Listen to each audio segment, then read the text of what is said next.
Is India's target of net zero by 2070 is achievable or not?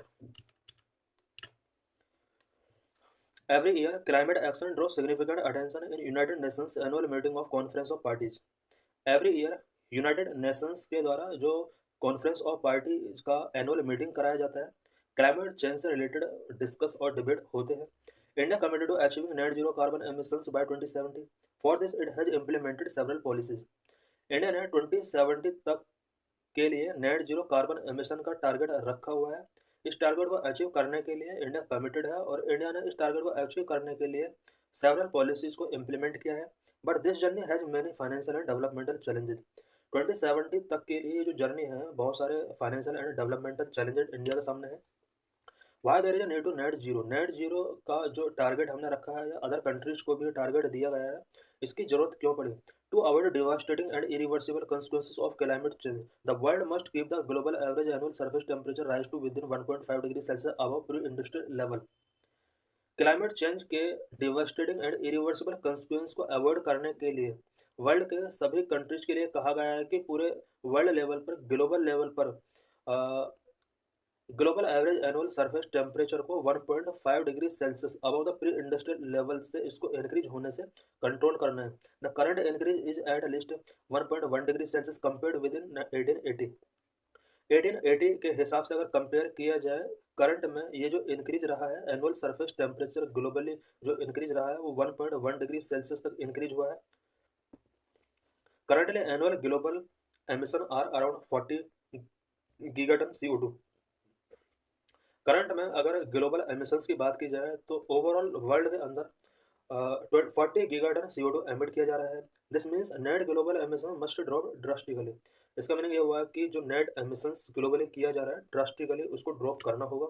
Several countries have announced net zero target including India by 2070। Several countries ने 2070 तक और 2050 तक यहाँ पर net zero target announce किया है। The 2024 Global Carbon Budget projected fossil carbon dioxide emissions of 37.4 billion ton, up 0.8% from 2023। Global carbon budget projections के according 2024 में 37.4 billion ton fossil CO2 emission करने का यहाँ पर एस्टिमेट किया गया है। और ये जो एमिशंस होगा वो 2023 के कंपेयर में 0.8% ज़्यादा होगा। Here is a look at the country level fossil CO2 emissions. China 2021 में जहाँ पर 11.4 बिलियन टन CO2 एमिट करता था, वही 2024 में एक्सपेक्ट किया जा रहा है कि 12 बिलियन टन CO2 एमिट करेगा। सेकंड नंबर पर यूएस है, थर्ड नंबर पर इंडिया आता है। इंडिया की अगर बात की जाए 2021 में 2.7 बिलियन टन CO2 एमिट किया गया था इसके द्वारा, और अब एक्सपेक्ट किया जा रहा है कि 2024 में 3.2 बिलियन टन CO2 इंडिया के द्वारा एमिट किया जाएगा। Are net zero climate change and climate actions equitable? क्या net zero, climate change and climate actions जो लिए जा रहे हैं क्या इक्विटेबल है? Neither climate change non climate actions are currently equitable. COP29 is expected to build consensus on the level of financing required। Current में पूरे वर्ल्ड के अंदर ना तो क्लाइमेट चेंज और ना ही क्लाइमेट एक्शंस इक्विटेबल है। COP29 में एक्सपेक्ट किया जा रहा है कि फाइनेंसिंग से रिलेटेड कुछ कॉन्सेंसस बिल्ड किए जाएंगे। India's per capita emissions are among the lowest in world. पूरे वर्ल्ड में अगर देखा जाए तो इंडिया का पर कैपिटा कार्बन एमिशंस जो है वो लोवेस्ट है। As per world inequality database, the per capita emissions of the richest 10% are 20 times greater than that of the poorest 10%, and in absolute terms almost half of the country's total। World inequality database के according top richest 10% लोगों के द्वारा जो top richest 10% का जो पर capita emissions है वो पोरेस्ट 10% के पर कैपिटा एमिशंस का 20 टाइम्स ज़्यादा है। Climate change more severely affect the economically weaker sections. Climate change अगर होता है तो सबसे ज़्यादा इफेक्ट जो पड़ता है वो इकोनॉमिकली वीकर सेक्शंस के ऊपर इसका इफेक्ट पड़ता है। The developed world, having biggest cause for the problem of climate change, is expected to reach net zero emissions well before 2050, but need to more time for developing countries to balance their development goals and development goals with climate actions।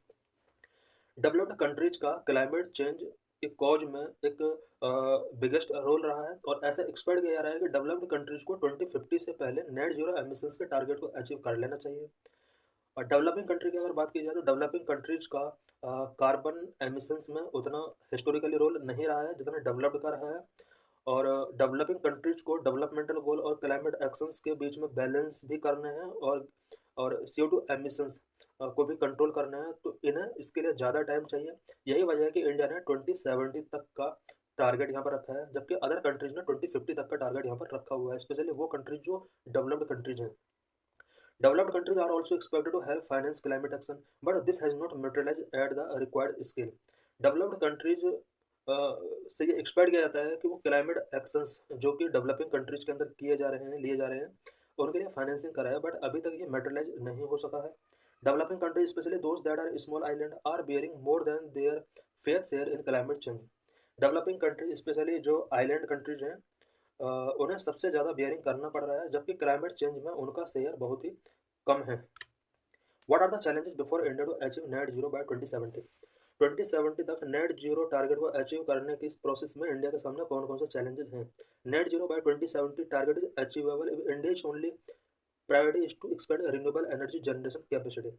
2070 तक net zero target को तभी achieve किया जा सकता है जब India India की priority renewable energy generation capacity को एक्सपेंड करना रहेगा। अगर India renewable energy generation capacity को बिल्ड करता है, बूस्ट करता है, तो ही 2070 तक नेट जीरो टारगेट को अचीव किया जा सकता है। But if India is to maintain food and nutritional security, increase forest cover and preserve biodiversity as well, these energy target will become very challenging.